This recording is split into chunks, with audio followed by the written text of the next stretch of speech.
I may cry and laugh at the same time today. Wow. Now, that's not what we mean by going deep. It's really happy tears. So I came in with a question about how I notice I distract myself focusing on other people and, supporting them in what they want. And I can feel this roaring voice coming through me it's time for me to focus on my passion. The roaring voice is not exactly saying that. It's close. First of all, there is a roaring voice because your desire is very strong. But what the roaring voice is saying is, before you can help someone else, you have to hook up to the helpful stream, which means you have to be selfish enough to figure out where that is. And sometimes the people around you, with all their wants and needs and desires and beliefs, and many helpful things too, sometimes they just distract you. And so that feeling that you keep having is that it's time for me to take care of myself isn't because it's not lovely to help others. It's because you just got to do that first. That just has to be a more dominant thing, and that's what we've been talking about all day here today. So what you've been feeling fits in perfectly with what the content of this gathering has really been about. And you understand that really well here and now. We could have had that conversation with you, this much of it, that conversation with you at any point along the way, and you couldn't have heard it. But this seminar today, the hours that you've been listening, caused you to be ready, to be ready, to be ready, to be ready. So you heard that. You all heard that in a way that you would not have heard it otherwise. What kinds of things or what kind of requests are people around you making of you that make you feel distracted? I think it's just starting at such a young age of that consistent dependency from family. Yeah, but you said just now something was on your mind. What is it? What are others asking of you that you feel is distracting you from what you really need to be about right now? What are they asking? Or are you just making it all up? Is it a perception that you have that has no valid basis? I think it's a belief that just kind of... A belief? Well, a belief's a thought you keep thinking. So jump into that belief somewhere and tell us what it is. I believe that I need to what? I believe that I need to take care of other people before myself. That's... Because that's it's better to give than to receive? Because it's more comfortable to give than to receive. Okay, now let's just stop there for just a little bit. It's more comfortable to give than to receive because I believe that giving is good and receiving is bad. Yeah. Stay there for a minute. Because giving makes others say, oh, thank you, thank you, thank you. And receiving makes others say maybe something different.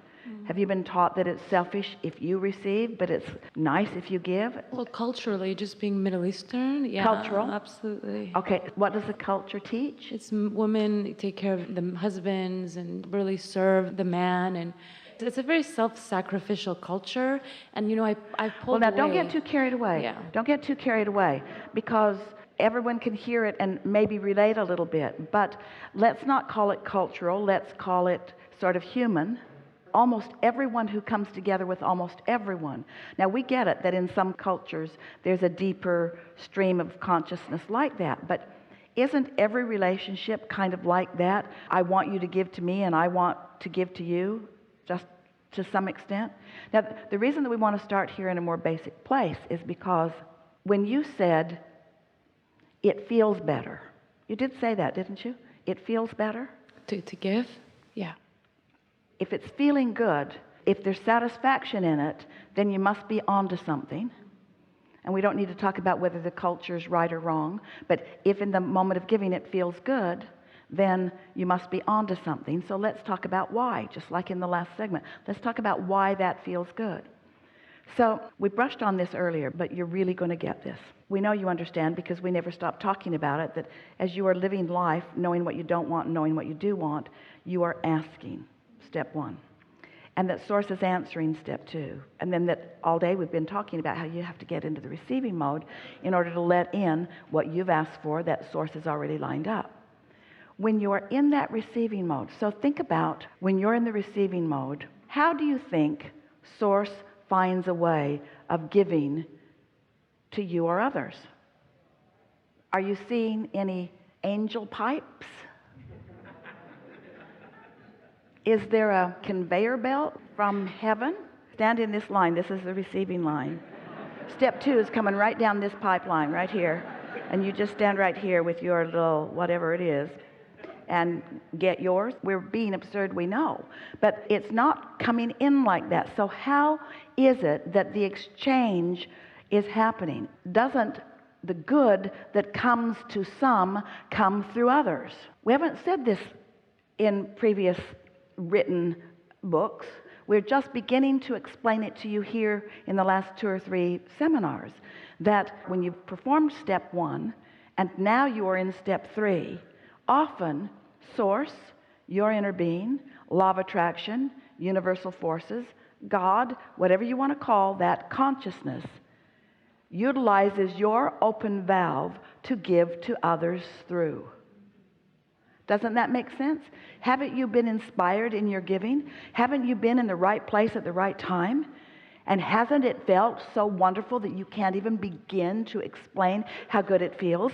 Because when you're tapped into the resources and they are flowing through you to some object of attention that you have, and that person is also in the receiving mode, then they're receiving through you and you're receiving. In other words, no wonder that feels good. That's how it all fits together. But what if that's felt good, but then you start reading books about how inappropriate it is for others to make demands through you? You say, but wait, it felt really good until I thought about it from that perspective. And now, yeah, he is pretty bossy and pretty demanding and pretty entitled, and that is pretty sexist. And then you get yourself in a place where you're not in the receiving mode. But your culture is still saying, well, these things should be performed by you. And we want to say to any of you, anyone who is giving to anyone in any other personal state of being than being in the receiving mode is going to get depleted and resentful, because it's not how the laws of the universe works. But it also is wrong-headed. It is not accurate with the laws of the universe to say, I shouldn't be giving to others, I should only be receiving for myself. Do you know who is the biggest recipient of what you give to someone else? You. Because as it went through you, you benefited by it. In other words, that satisfaction factor is there. So you might want to ask yourself, am I a giver or a taker? That's the way humans lay it out. Am I a giver or a taker? Well, if you are human, you're some of all of that. And sometimes you're on the receiving end and sometimes you're on the giving end. But if you have practiced understanding what the art of allowing is, if you've practiced being in the receiving mode so that you're predominantly in the receiving mode, then the universe will utilize you in all kinds of different ways in order to be at the right place at the right time to assist someone else in this and that and the other. And then it doesn't feel like a giver and a receiver. It feels like a co-creator who is rendezvoused. It feels like co-creation at its best, because you can't be joyful in your gift of giving, which at the core of you is there, if you're not giving. One time, many, many years ago, Jerry told this story to Esther from the day she met him, that someone had said to him, Jerry, if everybody was like you, you'd really mess the world up. And Jerry said, what are you talking about? He said, you never want to receive. You only want to give. You only want to give. You never want to be a receiver. And if everybody was like you, just wanting to give, who would receive? How would the world go round? Well, Jerry thought that was a kind of funny way of looking at it, and he didn't understand it when he was saying it to Esther, and Esther didn't understand it when he was saying it to Esther. But now you are understanding it here today, aren't you? And so, of course you want to be a giver, but you can't be a giver unless you are a receiver. And so what that roaring voice has been saying to you is, you got to get into the receiving mode, which you translated in, I got to let it in for me, not for them. No, that's not what you're hearing. I got to let it in for all of us before I can give it to anyone, you see. Isn't that nice to know? Now, it might be, because sometimes you're co-creating with others who don't know this. You just learned it, didn't you? So it's a pretty good chance that hardly anybody you know knows what you just came to know. So let's say that you're co-creating with someone who really isn't thinking about that, and they're mostly in the receiving mode. But let's say that you're with somebody who maybe mostly isn't in the receiving mode. Maybe it's a long-term relationship. Maybe it's somebody that you're just with right now for whatever reason. And that person, instead of being in the receiving mode, is in a demanding mode, in an entitled mode. And they're looking at you as the vortex through which their satisfaction must come. Well, that doesn't feel good to you. And sometimes you just can't run away. You have no choice other than to be there. But at least understanding it helps you to know. And you can, it is our promise to you, no matter what's going on, you can, if you care enough, you can get into the receiving mode, and it will change the way things are happening for you. If you begin to notice that you're being taken advantage of, they will come in spades to take advantage of you, because law of attraction just has to line that up. If you have been noticing that you are in the receiving mode and that you are plentiful and that you have plenty to give and that you are replenished continually and it just flows through, then really only those who are a perfect vibrational match to all that you know will make their way into your experience. Really good conversation. It puts so many things in place. So sometimes you have conversations about your children, those greedy little children who seem to think that they should have everything that they want and they should have it right now. Well, they were sort of hardwired to believe that. But what went wrong is they believe that you are the vortex through which it all flows. And at first, you encouraged that because you liked that. It felt good because you loved those kids when they were little. You loved them so much when they're asleep.